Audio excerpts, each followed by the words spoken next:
మేము ఇక్కడ తెలుగుదేశం జనసేన నాయకులందరూ గుడివాడలో ప్రతి ఇంటికి తిరుగుతా సమస్యలు తెలుసుకుంటా ఎప్పుడు బాగుపడుద్దా అని ఎదురు చూస్తున్న వాళ్ళకి సమాధానం క్లియర్గా చెప్తా.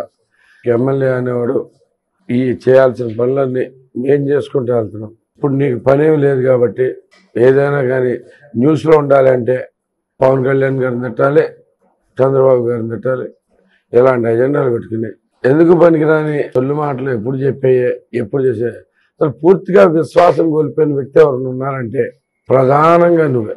ఒక ఎమ్మెల్యేగానే కాదు, ఒక ప్రజానాయకుడిగా కూడా పూర్తిగా విశ్వాసం కోల్పోయారు మీద. నువ్వు చెప్పే ప్రతి మాటలోనూ ప్రతి దానిలోనూ అబద్ధాలు ఉంటాయి. నువ్వు మొన్న 5,000 మన చంద్రబాబు రా కదలరా సభకి 5,000 మంది వస్తే నేను మళ్ళీ గుడివాళ్ళ కనపడినా అన్నావు. మళ్ళీ ఎందుకు వస్తున్నావు అక్కడ?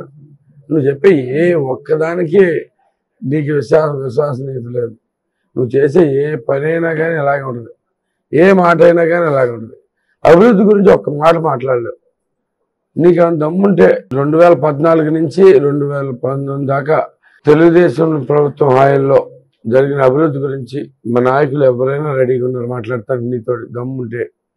నువ్వు వచ్చి 2019 నుంచి 24 దాకా ఏం చేసావు మా నాయకులతో ఎవరితో అయినా కానీ నువ్వు సెలెక్ట్ చేసుకో, మాట్లాడదాం.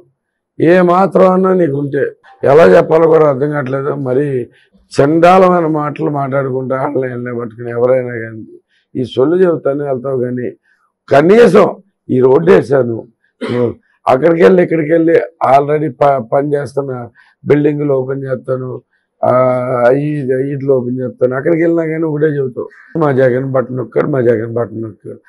బటన్ నొక్కడం అంటే ఎందుకు? బటన్ నొక్కాల్సిన అవసరం